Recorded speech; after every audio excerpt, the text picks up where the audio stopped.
Bueno, entonces, notación, ¿ok?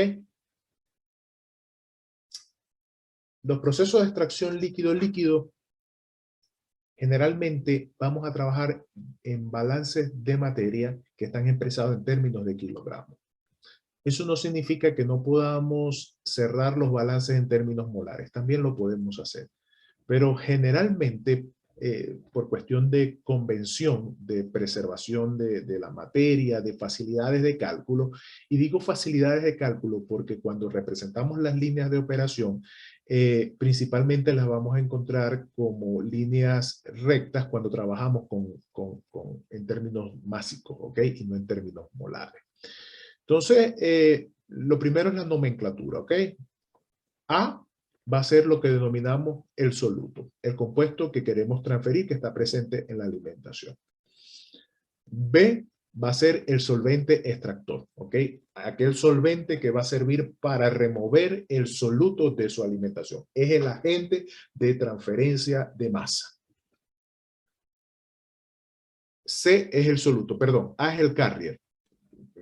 Tuve ahí una laguna mental. A es el carrier, ¿ok? Es el que acompaña al soluto, B es el solvente extractor y C es el soluto, ¿ok? Entonces, esa es nuestra nomenclatura para mantener un punto de acuerdo a lo largo de toda la temática, ¿ok?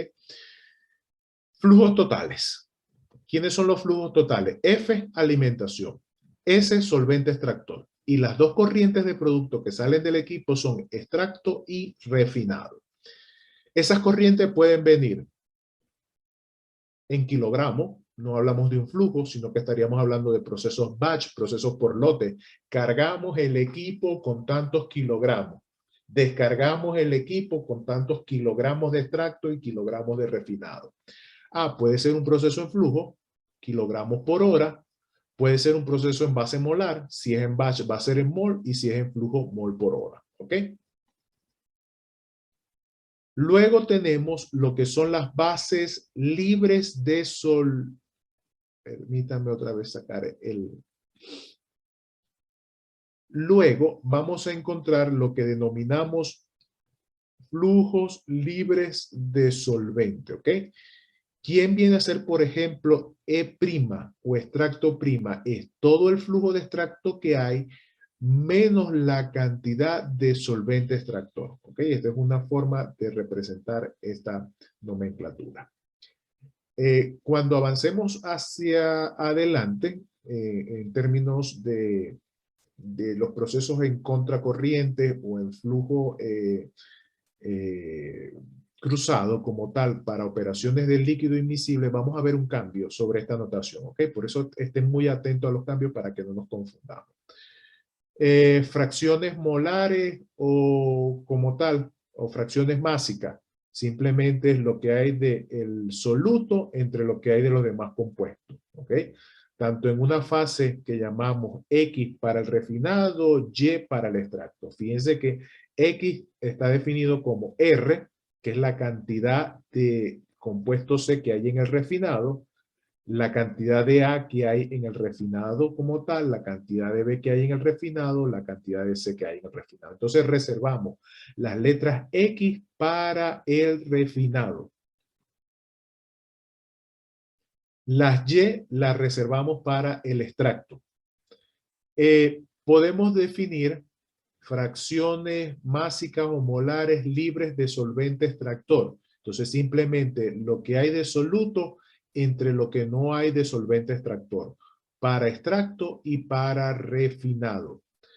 Podemos definir fracciones másicas o molares en términos libres de soluto. Entonces, cuando la definimos libre de soluto, como la que hemos venido trabajando anteriormente, esto se va a referir como la cantidad de soluto entre todo lo que no es soluto. X para refinado, Y para extracto. Entonces, fíjense que lo denotamos como X' y Y', ¿ok? Fíjense que aquí hay una diferencia de nomenclatura. Las fracciones antes libres de compuesto, como por ejemplo las que usábamos en absorción, que son estas que tenemos acá, ahora se refieren como bases libres de solvente extractor, ¿ok? Y las fracciones que estamos definiendo libres de soluto, fíjense cómo las denotamos ahora, siguen siendo X minúscula, pero con la comilla a un lado, Y comilla, ¿ok? Hay que tener cuidado porque acá en extracción líquido-líquido cambia un poco la nomenclatura. Lo que hay que atender es la definición. ¿Por qué tenemos diversas definiciones o cambios en la nomenclatura? Porque como les expliqué anteriormente, dependiendo si tenemos un proceso que sea parcialmente miscible, trabajamos con unas definiciones, y si tenemos un proceso que es inmiscible totalmente, trabajamos con otras definiciones. Por eso es que tenemos diversidad de definiciones en este tipo de problemas, ¿ok? Preguntas que tengamos.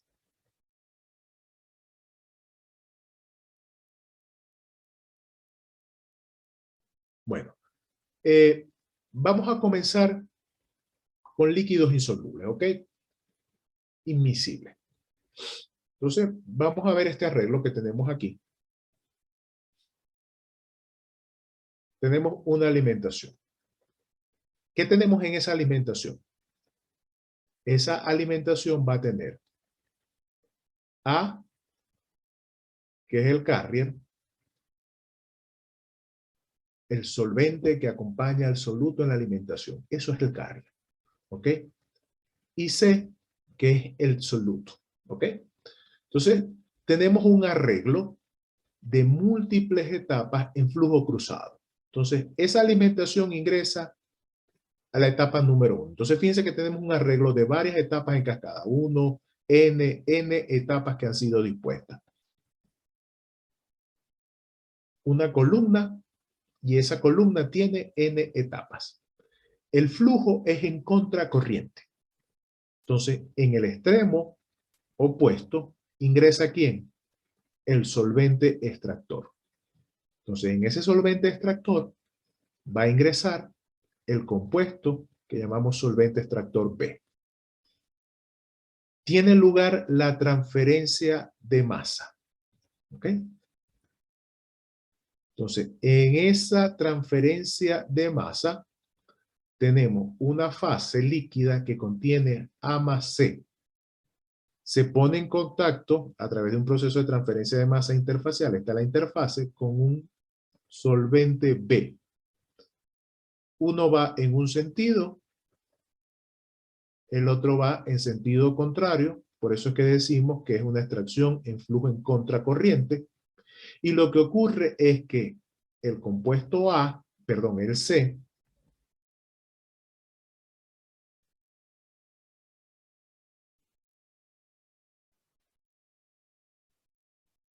se transfiere desde esta fase que es la alimentación hasta el seno del solvente extractor.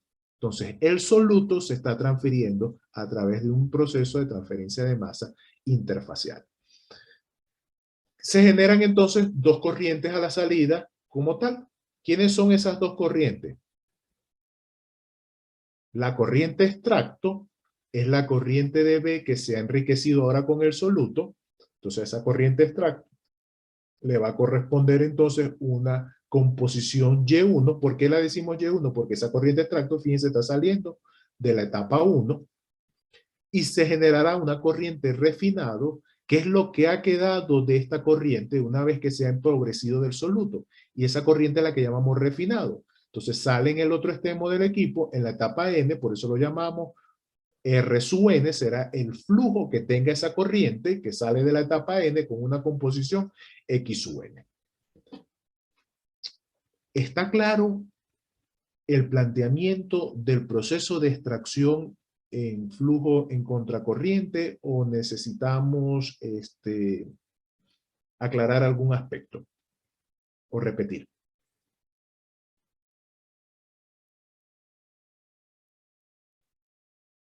Hola, Por mi parte está claro.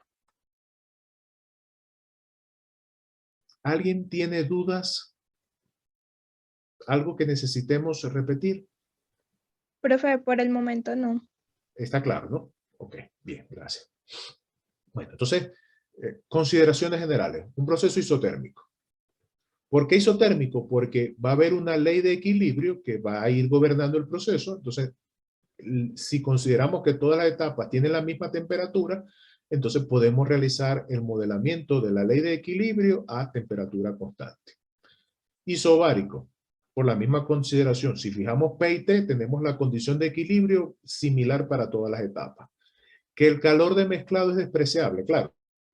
Si estamos considerando que es isotérmico, indirectamente estamos despreciando que un calor de mezclado afecta la temperatura etapa a etapa. Que el solvente y el diluyente son totalmente inmiscibles. ¿Qué significa que son totalmente inmiscibles? Y esta es la clave de este tipo de proceso, ¿ok? Que a la salida de este solvente, este refinado que yo tengo acá, no voy a encontrar cantidades de B, porque él es inmiscible, o sea, B no se miscibiliza con A, no se diluye en A, y A tampoco se diluye en B. Entonces, en el refinado no voy a encontrar cantidades de B, y en el extracto no voy a encontrar cantidades significativas de A, nada, o sea, de ese carrier, porque ellos son inmiscibles. Ese es este criterio que tenemos acá. Inmiscibilidad parcial. Si fuese miscible, lo que va a ocurrir es que aquí voy a encontrar cantidades de B y aquí voy a encontrar cantidades de A que vendrán determinadas por el equilibrio que se